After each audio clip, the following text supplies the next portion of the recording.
Okay. My last sips of coffee.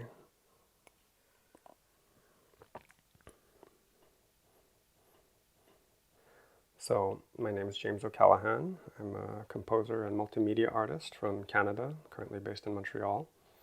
And I come from the west coast of British Columbia. Grew up in a very small village where I didn't have access to too much musical training.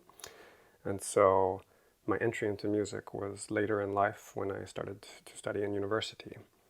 And so I had no formation on playing an instrument. I still don't really play any instruments. And my way into music was through making electronica, electronic dance music. And then when I, in my studies, discovered electroacoustic music, boy, it was kind of a revelation. I really fell in love with this genre of music. And at the time, to complete my degree, I also had to write for instruments in a composition program at Simon Fraser University. And I fell in love also with the collaborative process of working with musicians. Even though I had no background in it before, I couldn't read sheet music, so I had to learn all of that. And today, my practice is quite all over the place, a bit eccentric. I make a lot of mixed music that combines electronics and instruments, chamber music, anywhere from writing for soloists to the full orchestra. I make also installations, video music, and acousmatic music, as well as live electronic performance.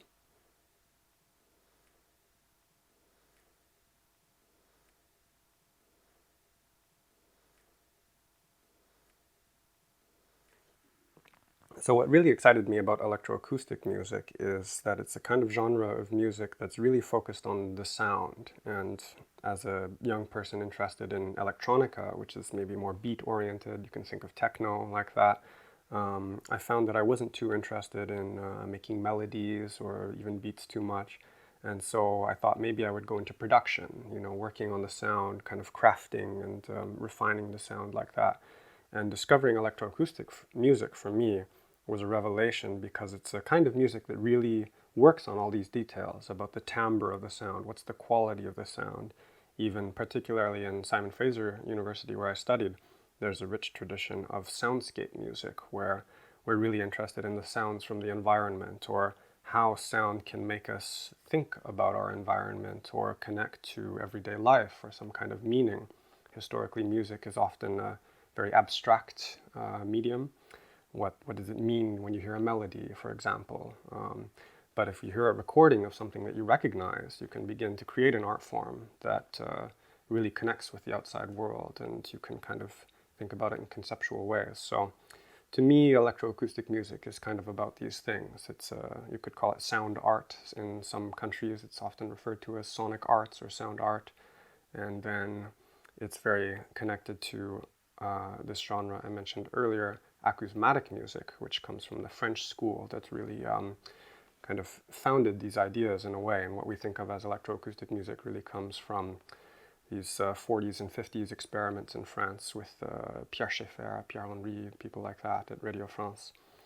And they created a kind of music for loudspeakers. So in acousmatic music, which comes from the Greek followers of Pythagoras, who would apparently would listen to his lectures or other speakers from behind a veil so that they wouldn't be influenced by how the speaker looked or how they acted or moved.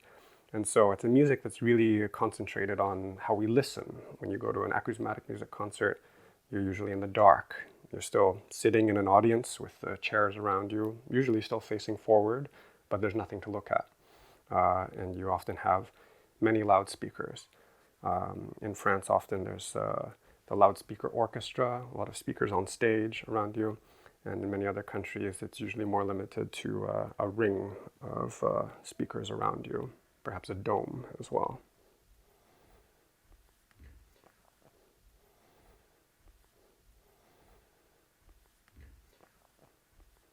So in all these different kinds of music that I'm interested in, one thing that is in common between them is the idea of concert and concert music. And I think that something that unites my interest in composition is this idea of the ritual of the concert and the way that we have this sort of collective agreement when we go to see a concert that we have shared attention towards something, and usually in silence. And there's this sense of a communal listening experience. And so you have your own individual way of listening when you go to a concert, but you have the feeling, whether you know about it, whether it's spoken, whether you've trained in that or not, the way that the concert is set up gives you this sense that you're having a shared experience with other people. And I find that really beautiful, and that's something that attracts me to creating music in different ways that address this setting. And so in my work, I'm often really interested in using that context and playing with it, and thinking about how the attention is directed to or away from the stage, how attention is drawn toward our own listening or away from it, depending on what kind of activity is happening in the concert. And so, if we're talking about acousmatic music again, sometimes we can think it's a bit irrational that you would go to a concert and there's nothing to see and you listen in the dark. But to me, it's such a different experience than listening on a recording or listening at home on headphones. You really feel the sort of palpable situation of collective listening. And to me, that's really about empathy. You have kind of a relationship with the other listeners and with the composer, or if there are musicians, the musicians on stage. And fundamentally, I think that that's what art making is all about. You have kind of a contact with other humans, and you can exchange experiences in this very indirect way.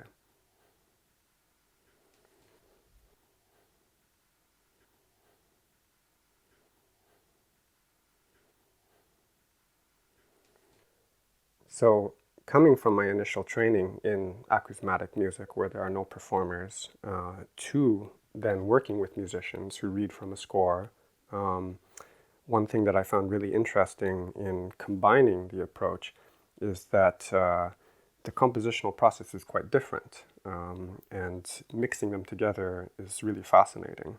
So if you're working on electronic sound in a software, in a studio with some equipment maybe, you usually have an immediate feedback of the sound that you're working on. You can kind of sculpt it in real time. You can think about, oh, it sounds like this, and I should change this parameter, so it sounds a little bit different. You can play, and you have some feedback about how you're playing. And so often there's a lot of improvisation in the studio. And it's a really exciting way to compose, that you're listening at the same time as you're composing. Composing on a score for musicians to interpret later, quite a different experience, unless you have an orchestra sitting in the room with you and you can, write and give them the paper. You don't get immediate feedback, and of course that never happens. Even a lot of composers, perhaps if their music is really centered around pitch, might have a piano in their home. They can listen to the pitch relationships at least. But if that's not the main focus of your music, there's so much that has to happen in the imagination. And that I think is really interesting, that you're composing a piece where part of it, maybe half of it, you can hear right away how it sounds. And then there's this other part that you have, certainly some training, you've written music before, you have knowledge of orchestration, you know that when you write this note for a clarinet with that playing technique, more or less what it's going to sound like, but you don't really know until you get everyone into a room together, you play it with the electronics and the performers at the same time. Even the acoustic changes a lot, especially in these circumstances, the kind of amplification you have or not, the kind of loudspeakers. So for me, what's really exciting about mixed music, combining those two approaches, is exactly this tension between what you know and what you can interact with and what you have to discover. And that's something that continues to fascinate me and keeps me wanting to play with that and use that circumstance to try to discover new things.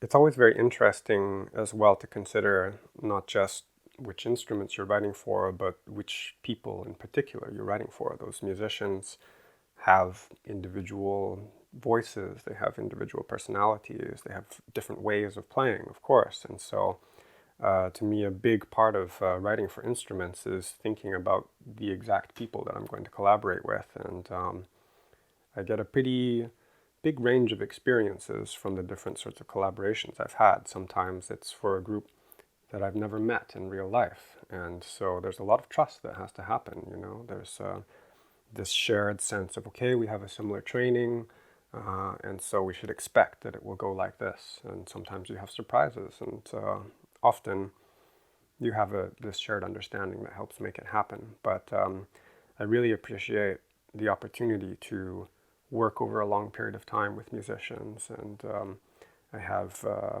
colleagues who become very dear friends and who I get to know a lot through having worked with multiple projects in sequence. There's one ensemble in Montreal, Ensemble Paris Mirabeau. Excuse me. There's one ensemble in Montreal called Ensemble Paris Mirabeau, and with them, I think we've created 5 or 6 different projects together. We've released a disc together. We've been on multiple tours, and having a close collaborator like that is really such a treat, because you really get to know what their strengths are. They know what your strengths are and how to interpret your music. There's not, often if you're working with a new group, there's a sort of uncomfortable period of, okay, what are you looking for here? What is it supposed to sound like? But after you're really habituated to each other, you can go so much farther and go into a lot more detail in the work. And also, I feel with those kinds of collaborations, like there's the possibility to take even more risks, because you know that the basic situation is going to work. They'll know how to interpret what you wrote. And so why not see what else you can do together? What happens if we enter this different situation than we've worked in before? And so to me, collaboration is also about that, the opportunity to learn a lot from the people with whom you're collaborating, but also the situation of the collaboration, that it puts you in these occasions that you can take different kinds of risks than you can take if you're working by yourself or with somebody that's brand new.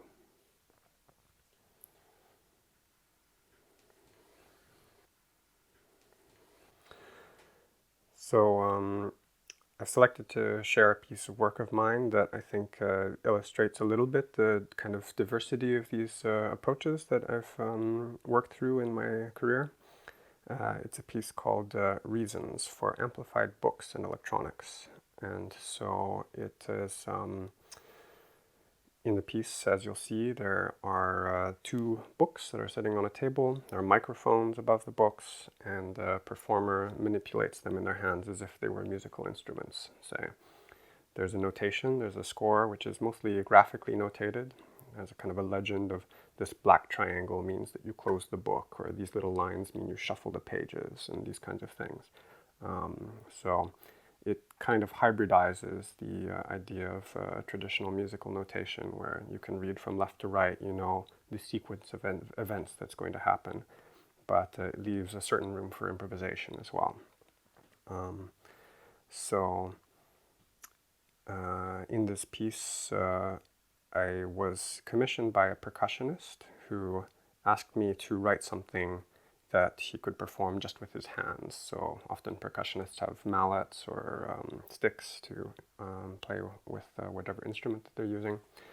And I thought immediately about everyday objects, because coming from the world of electroacoustic music, it's quite common to have a found object or something from the everyday that you take into the studio, and then you improvise with it, and you try to exhaust every possible sound that object can make, and then you go into the studio and edit those recordings and manipulate them and apply different treatments. And so I wanted to bring this kind of performance, which is in my own composition in studio music. It's quite intimate, it's quite personal, and usually there's nobody else there. It's something that I do alone, and it's all the same, a kind of performance. The French composer Guy Rebet calls that a séquence jeu, a game sequence or a play sequence. It's kind of difficult to translate. But the sequence of events that you do when you try to exhaust the potential of a sounding object. And so I thought, why not bring this to the stage? And so in this work, I immediately you're confronted with the idea that these are books. They're quite evident, it's an everyday object. And as you start to manipulate them, it becomes something else, Like if you see a solo violin recital, you might have the same thought, like, oh, it's a violin, that's important at the beginning, but as soon as the performer starts to play and they, play some beautiful melody or something like that, or they do some interesting playing technique, it takes you to a different place and you're listening. So that's perhaps more challenging, or the work is a little bit different with an everyday object, because we already have this sort of social script or ritual around a violin. You expect it to behave like that. And so when you're performing an everyday object, that tension between the reference of the object, what it reminds you of, your own personal relationship with books, or the kind of connotations that they have, lingers in the piece maybe longer than it would for the listener than a musical instrument. And so I'm really interested in playing with exactly that kind of tension in my music, whether or not there's an everyday object or recordings. I'm also interested in how we can do that with familiar instruments. So this is a piece where I thought I could really plunge into those ideas, and it's an earlier work for me. It's from 2012, so it's one of the earliest works in my catalog that still gets performed a lot, kind of at the end of my student days. And it's also a work that I've begun to perform myself in the years. So I mentioned that I don't have training as a musician. I never played any instrument. But I thought after a few performances, seeing different percussionists play it, some pianists played it, I thought maybe I could do that, like it's on the score. It's not traditional notation. I don't have to necessarily like count all the rhythms as I'm performing. And now I can do this, but at the time, I was very intimidated by these things. And so using this graphic notation also, I thought, could make the piece more accessible. Different kinds of people could play it with different kinds of training, including me, who didn't have performance training. And so the video that I've included is from my own performance. And because of this, it's allowed me to have a touring repertoire, and I've started to make other works like this, where in addition to being the composer, kind of behind the curtain or behind the mixing console, it's really a treat and a privilege to be able to get on stage and perform something. Before music, I had training in theater, and I was very interested in performing. So for me, manipulating objects and doing live electronics was my way to kind of bring that performance training into my musical language, which didn't have a performance history.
So, being a composer is a pretty interesting profession.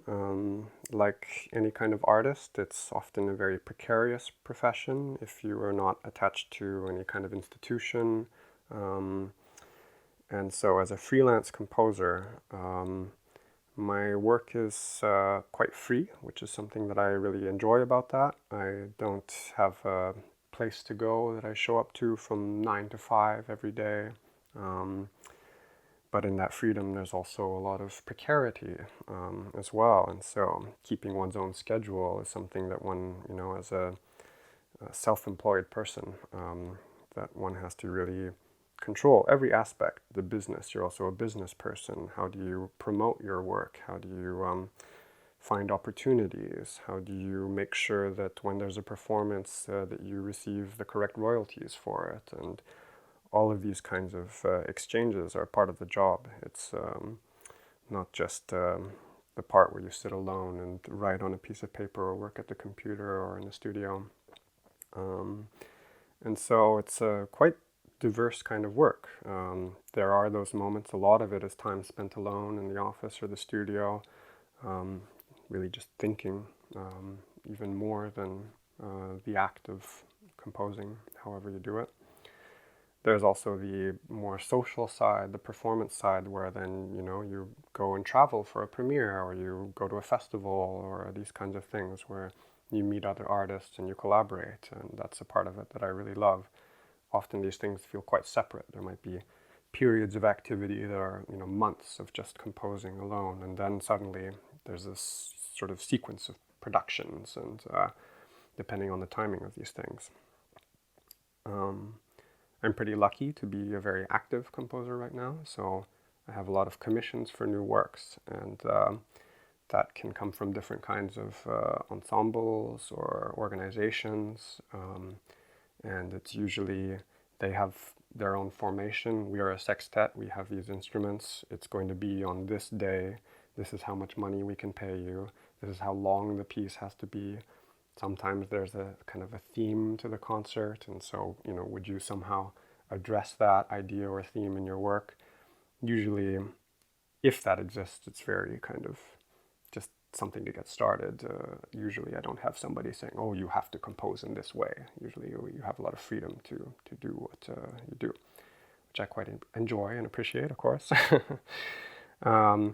So for me, that's really the principal source of my income is commissions. So I have to produce a lot of work in order to be able to pay my rent and travel the world to attend my premieres and things like that. There's also royalties from performances. There can be synchronization rights if your music is used in a film or something like that. I do a little bit of teaching. Some people do a lot more. And technical work, because I have a big background in working in studios and working in live sound. When I was younger, I did a lot of technical work, recording concerts and being a technical director for productions and things like that. Working as an administrator, producing festivals. Also in my younger years, I co-founded a festival in Montreal called the Montreal Contemporary Music Lab. And at the beginning, that wasn't a source of income at all. We were all on volunteer basis, but becoming part of the infrastructure that helps make the work happen is another way to earn a living as a composer and to meet new people. through that, I now know people all over the world because they came to this festival and they, were interested in participating in it. And so the way that one's professional life and how one earns one's living, and also how one discovers other artists and makes new friends and colleagues and collaborators is really interwoven in this kind of work, which is something I really appreciate about it.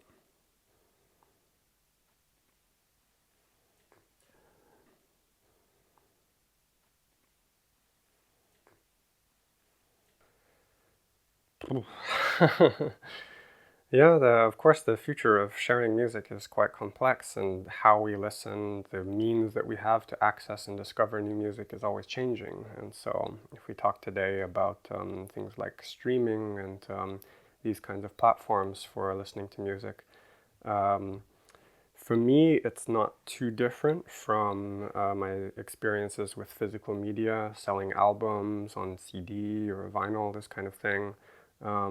Because it was never a big source of my income. It's experimental music. We don't ship thousands of copies. It's very small kind of production.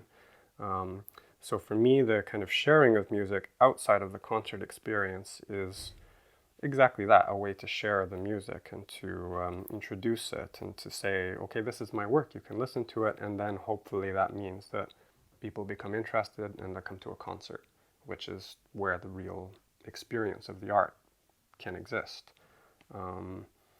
But more and more I disseminate for free videos of my performances online, and so it's a way to share one's artwork and make it discoverable and to create some kind of simulation of the experience of the artwork, or maybe, if you like, another way of experiencing it. Maybe it's not necessarily inferior. More and more I am making work that is meant to exist online, like video work, sort of short films kind of thing. And those I haven't monetized yet. I think that my work is not really, it wouldn't be doing it a favor, really, at this point to monetize it. So it's more about, offering this opportunity to share it, but it does mean that, like I said, the vast majority of my income comes from creation of new work. It's commissions, and so that can be quite exhausting for an artist if you're always under the pressure to produce all the time in order to live. And so if there were some way to have one's existing catalog of work, passive income, that's something that I'm interested in, discovering more of these days. But it's very difficult, especially for experimental artists, but all artists, if you're making pop music and getting paid for making work in that world is often you just have to gig, play concerts. It's still not selling records, It's only if you're getting gold, platinum records that you're starting to make a lot of money off of actually selling recordings. So it's an interesting time for music, that's for sure.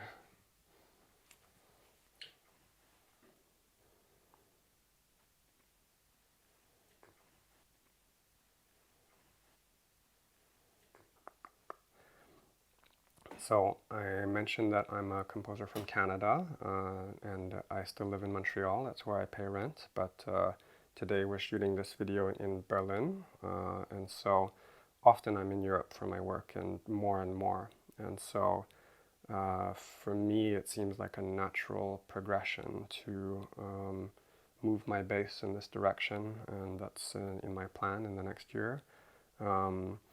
As my work exists more and more here, there are more opportunities. Canada is still a relatively young country by comparison in its institutions, at least. And so the life of a composer there remains kind of in this bubble unless you have these occasions to go and share your work elsewhere in the world. And so I'm nuts about Canada. I love it. I think it's got a beautiful artistic infrastructure, and we're one of the few countries in the world that has still some decent funding for artists, which is quite rare. But being someone who's curious, I'm always on the horizon to look for new things. And so that's taken me here. And it's an interesting, different kind of change in dynamic. I think there's a kind of a double-edged sword between those different conditions. You could say in Canada, because of this younger infrastructure, maybe there's a more open-mindedness there, different kinds of works. It's, sort of easier for them to coexist, people who have different sorts of musical expressions, whereas in Europe, often I find these institutions have a very particular music aesthetic or a very particular history that, you want to preserve and uphold, right? If you think about being a composer and coming from the Viennese school, you're thinking about Mozart and Beethoven. This history really looms over you here, and it's something that, of course, those countries are really proud of and they want to celebrate and conserve. So I feel always when I work in Europe that even though in reality often the work is quite experimental, there's often this frame of kind of defining yourself against those conditions. And certainly when you're doing your studies here, there's a lot more emphasis on those kinds of things. That's, of course, a big generalization. I think you can also see a lot of conservatism in Canada and, open-mindedness and freedom in lots of different places in Europe. But the flip side of that maybe is because there is that infrastructure and that history, it also affords a different kind of experimentation and opportunity. So that if something is, brand new in Canada, maybe it's been tried before in Europe, and if we're very excited about it, like, oh, okay, like now you're doing this, right? It can be almost sometimes too easy to be able to explore and have those ideas accepted. So there is something, even if I find it conservative and even oppressive sometimes, about the kind of mentality of rigor, if you like. It's kind of, I hate that word, but I don't know how else to say it, that in these institutions in Europe, there's a sort of expectation of this kind of intensity of training, if you like. And that doesn't necessarily have to be a bad thing. I think it can connect to this idea I was talking about earlier of a shared sense of ritual, a shared understanding. And so there's always a tension in those things between elitism, because the more you have this shared language of how you create work or how you experience work, it necessarily excludes people. So the challenge is, how do you create these spaces where you can really work at a high level because everyone understands exactly the whole history of the background of the work that you're making. There's something really powerful in that. You can create really ambitious projects and go very far like that. But doing it in such a way that doesn't exclude people, that doesn't, immediately say, like, this music is not for you because you don't have the same training that I do. I think there's a balance there and a kind of communication around those things that I hope we see changing globally around the world.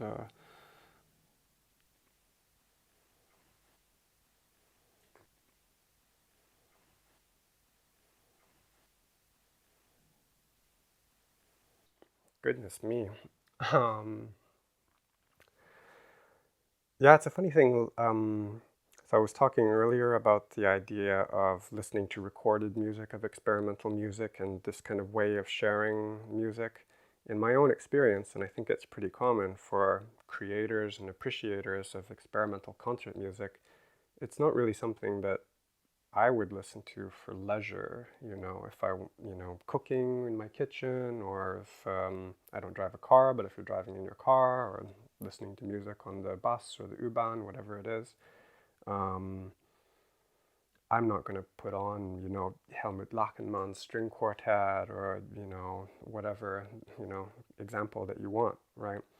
And so, yes, I'm really interested in pop music, and I also make it. I make electronic dance music.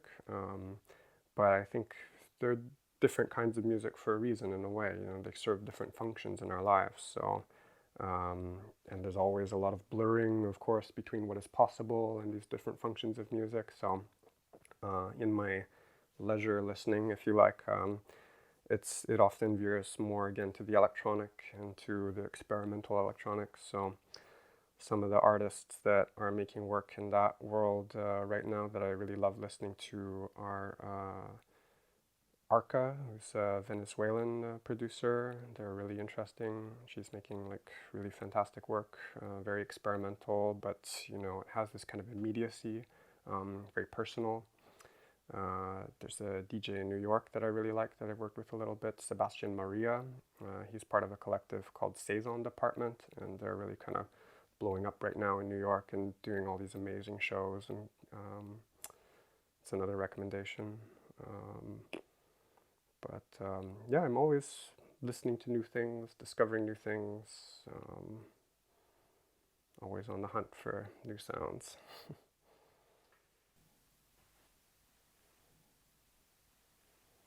Um, yeah, I have nothing off the top of my head. Thank you so much for inviting me to do this interview and share my work. Um, and thank you for listening. Cool. Yeah.